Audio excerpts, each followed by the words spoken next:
قل للذین کفروا ان ینتہوا یغفر لہم ما قد سلف، اعلان کر دیجئے اے محمد صلی اللہ علیہ وسلم ان کافروں کے سامنے، اب بھی اگر باز آ جائیں تو جو کچھ ہو چکا ہے وہ معاف کر دیا جائے گا، اب بھی موقع ہے، اب بھی ایمان لے آؤ۔ وَإِن يَعُودُوا،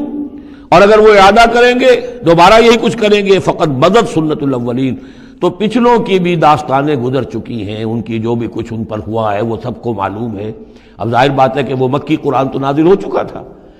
سورہ اعراف بھی نازل ہو چکی، سورہ نام بھی نازل ہو چکی، جو کچھ ہوا ہے قوم ہود کے ساتھ، قوم صالح کے ساتھ، قوم شعیب کے ساتھ، اس ساری داستانیں تو تھی، فقط مدد سنت الاولین،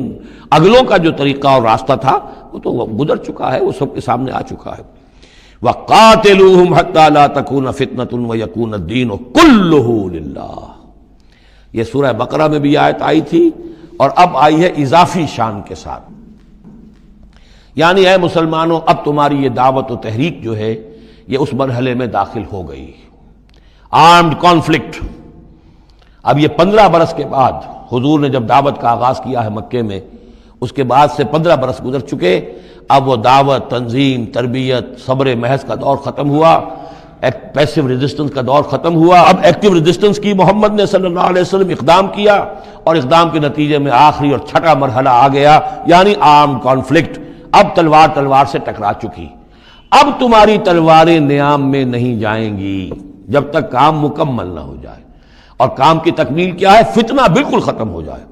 وَقَاتِلُوهُمْ حَتَّى لَا تَكُونَ فِتْنَةٌ، فتنہ وہ کیفیت ہے کہ جس میں ایمان پر قائم رہنا، ایمان پر عمل کرنا مشکل ہو جائے۔ جب باطل کا غلبہ ہے تو ایک بندہ مومن کے لیے ایمان پر پوری طریقے سے کاربند ہونا مشکل ہے، لہذا اس صورتحال کو ختم کرو، یعنی اب دین کا غلبہ ہو جائے۔ حتی لا تکون فتنۃ ویکون الدین کلہ للہ، دین بھی جزوی نہیں، کل کا کل دین اللہ ہی کے تابع آ جائے۔ فإن انتہوا فإن اللہ بما یعملون بصیر، پھر اگر وہ باز آ جائے تو جو کچھ وہ کر رہے ہیں اللہ اسے دیکھ رہا ہے۔ وإن تولوا، اور اگر پیٹھ موڑ لیں، وَاعْلَمُوا، تو اے مسلمانوں تم یہ جان لو، ان اللہ مولاکم، اللہ تمہارا مولا ہے، تمہارا ولی ہے، ساتھی ہے، مددگار ہے، پشت پناہ ہے۔ نعم المولا و نعم النصیر، کیا ہی اچھا ہے وہ حمایتی اور کیا ہی خوب ہے وہ مددگار۔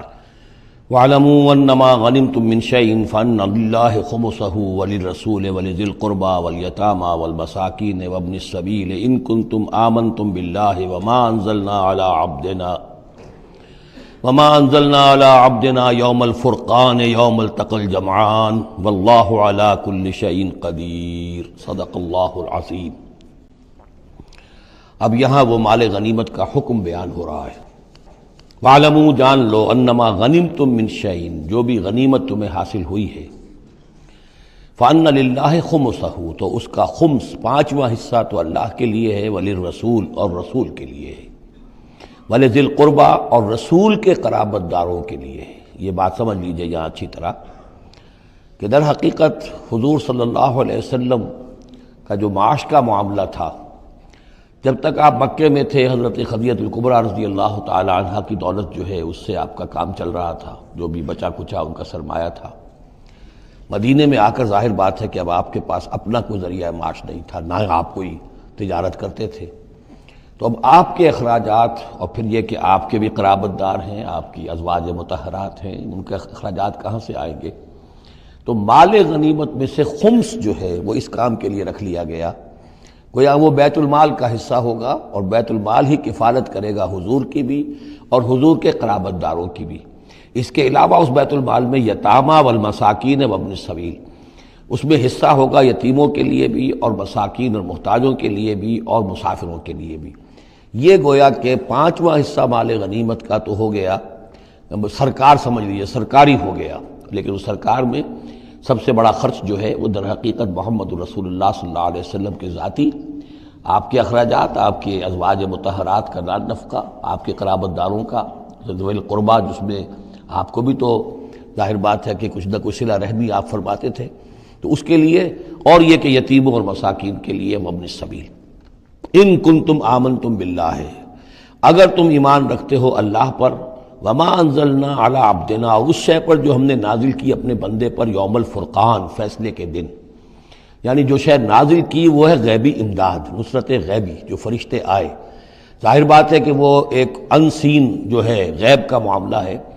فرشتوں کو دیکھا تو کسی نے نہیں، تو جیسے وحی آتی تھی حضرت جبرائیل لے کر آتے تھے تو اس پر ایمان رکھتے ہو کہ یہ قرآن جو ہے اللہ کی طرف سے ہے، ایسے ہی تمہیں یقین ہونا چاہیے کہ اللہ تعالیٰ نے اپنا وہ وعدہ پورا فرمایا اور اللہ تعالیٰ نے فرشتے بھیجے۔ تو اگر تمہیں وہ یقین ہے تو پھر تم اس حکم کو پورے طور پر یوں سمجھیے کہ دلی طور پر اس کو قبول کرو، خوش دلی کے ساتھ پوری طریقے سے، کہ خمس جو ہے وہ تو اللہ اور اس کے رسول کا، بیت المال کا۔ بقیہ کے بارے میں حضور نے فرما دیا کہ 4/5 جو ہے یہ اب تقسیم ہو جائے گا مجاہدین کے درمیان۔ اس میں اس سے کوئی بحث نہیں ہے کہ کس نے کتنا جمع کیا، سارا مال ایک جگہ جمع ہوگا اور پھر اس کے حصے لگیں گے، چاہے کوئی پہرے پر تھا، جنگ کی نوبت ہی نہیں آئی، چاہے یہ کہ کوئی باقاعدہ جنگ میں کسی نے حصہ لیا، چاہے کسی نے مال غنیمت جمع کیا چاہے نہیں کیا، جو بھی جنگ میں ہے ان کو برابر کا حصہ ملے گا۔ اس میں یہ ہے کہ جو سواریوں والے تھے انہیں دوہرا اور جو پیدل تھے انہیں اکیرا، اس لیے کہ سواریاں اگر کسی کا اونٹ ہے کسی کا گھوڑا ہے، 2 گھوڑے بھی تھے تو ظاہر بات ہے کہ اس کے چارے وغیرہ کا بندوبست وہ خود اپنے پاس سے کرتا تھا، کوئی سپلائی لائنز تو آج کل کی جس طرح فوجوں کی ہوتی ہیں وہاں موجود نہیں تھی، لہذا جو مجاہد تھا کہ جو سوار تھا گھوڑے پر یا اونٹ پر، جس کا اپنا گھوڑا تھا اپنا اونٹ تھا، اس کو دوہرا حصہ، اور جو عام پیادہ جو مجاہد تھا اس کو اکیرا۔ وَاعْلَمُوا أَنَّمَا غَنِمْتُم مِّن شَيْءٍ فَأَنَّ لِلَّهِ خُمُسَهُ وَلِلرَّسُولِ وَلِذِي الْقُرْبَى وَالْيَتَامَى وَالْمَسَاكِينِ وَابْنِ السَّبِيلِ إِن كُنتُمْ آمَنتُم بِاللَّهِ وَمَا أَنزَلْنَا عَلَىٰ عَبْدِنَا يَوْمَ الْفُرْقَانِ يَوْمَ الْتَقَى الْجَمْعَانِ، اس فرقان والے دن، فیصلے کے دن، جس دن کی 2 فوجیں بھڑ گئی تھیں۔ واللہ علی کل شیء قدیر، اور اللہ تعالیٰ ہر چیز پر قادر ہے۔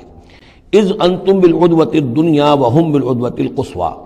اصل میں یہ جو وادی ہے جس میں بدر واقع ہوا ہے یہ ایک گھاٹی سی ہے جو دونوں کناروں کے اوپر تو بہت تنگ ہے لیکن درمیان میں بہت کھل کر میدان بن جاتا ہے۔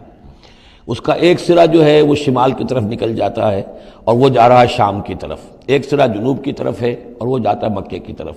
ایک مشرق کی طرف آتا ہے کہ جو مدینے کی طرف آ رہا ہے،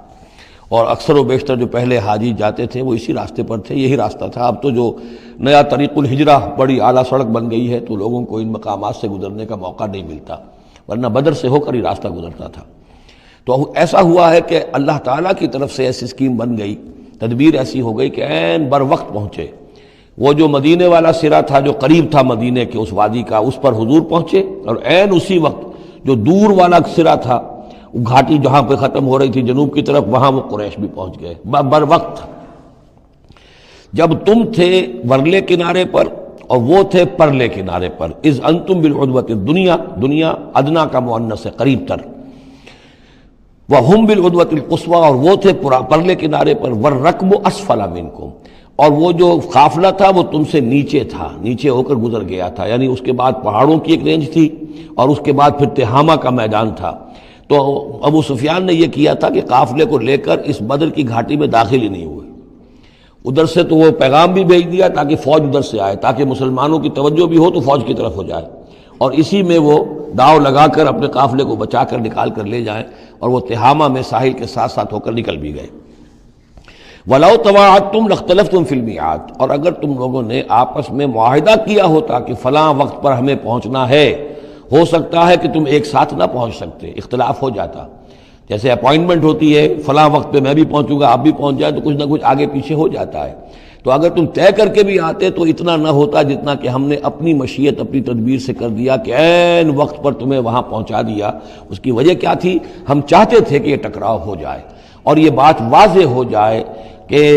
جان لیں اہل مکہ کہ اللہ تعالیٰ کی نصرت کس کے ساتھ ہے، اس کے عوام بھی سمجھ لیں۔ وَلَٰكِن لِيَقْضِيَ اللَّهُ أَمْرًا كَانَ مَفْعُولًا، لیکن یہ سب کچھ لیے ہوا تاکہ اللہ تعالیٰ طے کر دے وہ شے، فیصلہ کر دے کہ جو ہو کر رہنی ہے، كَانَ مَفْعُولًا لِيَهْلِكَ مَنْ هَلَكَ عَنْ بَيِّنَةٍ، تاکہ اب جسے ہلاک ہونا ہے وہ ہلاک ہو بات کے واضح ہو جانے کے بعد۔ اب بھی عوام کی اگر آنکھیں نہیں کھلتی تو پھر گویا کہ وہ پھر مورد الزام خود ہے، اب ان کے سرداروں نے جو کچھ ان کی مت ماری تھی، اب آ کر اس موقع کے بعد ان کی آنکھیں کھل جانی چاہیے۔ اب بھی اگر کوئی ہلاک ہوتا ہے تو بات کے واضح ہونے کے بعد ہلاک ہو، لِيَهْلِكَ مَنْ هَلَكَ عَنْ بَيِّنَةٍ وَيَحْيَىٰ مَنْ حَيَّ عَنْ بَيِّنَةٍ، اور جسے جینا ہے، جس کی زندگی ہے روحانی زندگی، اور جو سیدھے راستے پر آنا چاہتا ہے وہ بھی اس بینہ کی بنا پر وہ سیدھے راستے پر آ جائے اور حیات معنوی حاصل کر لے۔ وَإِنَّ اللَّهَ سَمِيعٌ عَلِيمٌ، اور یقیناً اللہ سب کچھ سننے والا اور جاننے والا ہے۔ اذ یریکہم اللہ فی منامک قلیلا، جبکہ اللہ تعالیٰ آپ کو دکھا رہا تھا اے نبی ان کو آپ کی نیند میں کم۔ حضور نے خواب میں دیکھا کہ کوئی بڑی طاقت نہیں ہے، بڑی تھوڑی سی جمعیت ہے قریش کی جو آئی ہے، حالانکہ 1000 کا لشکر تھا۔ وَلَوْ أَرَاكَهُمْ كَثِيرًا، اور اگر آپ کو دکھایا ہوتا کہ وہ بڑی بڑی تعداد میں آ رہے ہیں، لَفَشِلْتُمْ، اور آپ نے وہ بات بتائی ہوتی صحابہ کرام کو، اپنے ساتھیوں کو، تو اے مسلمانوں پھر تم کمزوری دکھاتے، تم ڈھیلے پڑ جاتے۔ وَلَا تَنَازَعْتُمْ فِي الْأَمْرِ، اور معاملے کے اندر پھر کوئی ایک اور تنازع کھڑا ہو جاتا کہ ہمیں یہاں جنگ کرنی بھی چاہیے کہ نہیں۔ ولیکن اللہ سلم، لیکن اللہ تعالیٰ نے سلامتی پیدا فرما دی۔ انہ علیم بذات الصدور، یقیناً وہ جو کچھ سینوں کے اندر ہے اس سے واقف ہے۔ اس کی توجیہ یہ کی ہے مفسرین نے کہ اگرچہ نبی کا خواب جھوٹا نہیں ہو سکتا، یہ نہیں تھا کہ حضور کو جو خواب دکھایا گیا وہ غلط تھا، اصل میں ان کی جو معنوی حقیقت تھی وہ دکھا دی گئی۔ ایک ہے کسی شے کے اندر جو کمیت ہے، کوانٹیٹیو ایلیمنٹ ہے اس کا، ایک ہے جو اس کی کیفیت ہے، جو اس کے اندر اصل حقیقت ہے۔ تو یہ بات جو ہے اچھی طرح سمجھ لینے کی ہے کہ مکے سے جو اصل نفری آئی تھی وہ تو ان عوام الناس کی تھی کہ جن کو بارے میں جن کو معلوم تھا کہ محمد ہمارے بہترین آدمی ہیں صلی اللہ علیہ وسلم، اور جو ان کے ساتھی ہیں وہ ہمارے گل سرسبد ہیں، ہمارے خاندان کے قریش کے بہترین لوگ ہیں، اور پھر یہ کہ انہوں نے کوئی جرم نہیں کیا ہے، کوئی ظلم نہیں کیا ہے، وہ صرف ایک خدا واحد کا کے ماننے والے اور جو ہے وہ نیکیوں کا حکم دینے والے ہیں۔ تو جو ان کے ہاں جو بھی جس کو ہم کہتے ہیں سائلنٹ میجورٹی، عوام الناس، ان کے دل اپنے لیڈروں کے ساتھ نہیں تھے۔ آ تو گئے تھے، وہ ظاہر ان کا جبر تھا، ان کا فیصلہ تھا، لیڈروں کا حکم تھا، آ گئے تھے، لیکن مارے باندھے کو آئے ہوئے تھے۔ ان کے دلوں کے اندر وہ بات نہیں تھی کہ جو کسی ایسے لشکر میں ہوتی ہے کہ جو سمجھتا ہے اپنے آپ کو برحق، ہم حق کے لیے لڑ رہے ہیں، تو اس کے اندر جو طاقت ہوتی ہے اس لڑنے والے کے اندر، وہ اس شخص میں نہیں ہوتی کہ جو مارے باندھے کو لے آیا گیا ہو اور خود اسے اپنے دل میں یہ یقین نہ ہو کہ میں حق کے لیے لڑ رہا ہوں۔ اس اعتبار سے معنوی طور پر جو ان کی کیفیت تھی اس کے اعتبار سے وہ واقعتاً کم تھے۔ تو حضور کو خواب میں اللہ تعالیٰ نے ان کی اصل حقیقت دکھائی۔ وَإِذْ يُرِيكُمُوهُمْ إِذْ الْتَقَيْتُمْ فِي أَعْيُنِكُمْ قَلِيلًا وَيُقَلِّلُكُمْ فِي أَعْيُنِهِمْ، مزید برآں اللہ نے یہ کیا کہ جب دونوں لشکر ٹکرائے ہیں تو ایسی کیفیت پیدا کر دی کہ مسلمانوں کو بھی وہ تھوڑے لگ رہے تھے کہ کوئی زیادہ لوگ نہیں ہیں، اور انہیں بھی مسلمان تھوڑے نظر آ رہے تھے۔ یعنی یہ کہ ہر صورت اللہ نے ایسی بنا دی تھی کہ جنگ ہو اور ڈٹ کر ہو، تاکہ یہ صورتحال جو ہے یوم الفرقان ہونا اس کا بالکل واضح ہو جائے۔ اگر کسی وجہ سے وہ کرنی کترا جاتا معاملہ اور جنگ نہ ہوتی، مقابلہ نہ ہوتا، تو جس طریقے سے کہ اللہ اس کو فیصلہ کن دن بنا دینا چاہتا تھا، یوم الفرقان فیصلے کا دن، وہ صورتحال پیدا نہ ہوتی۔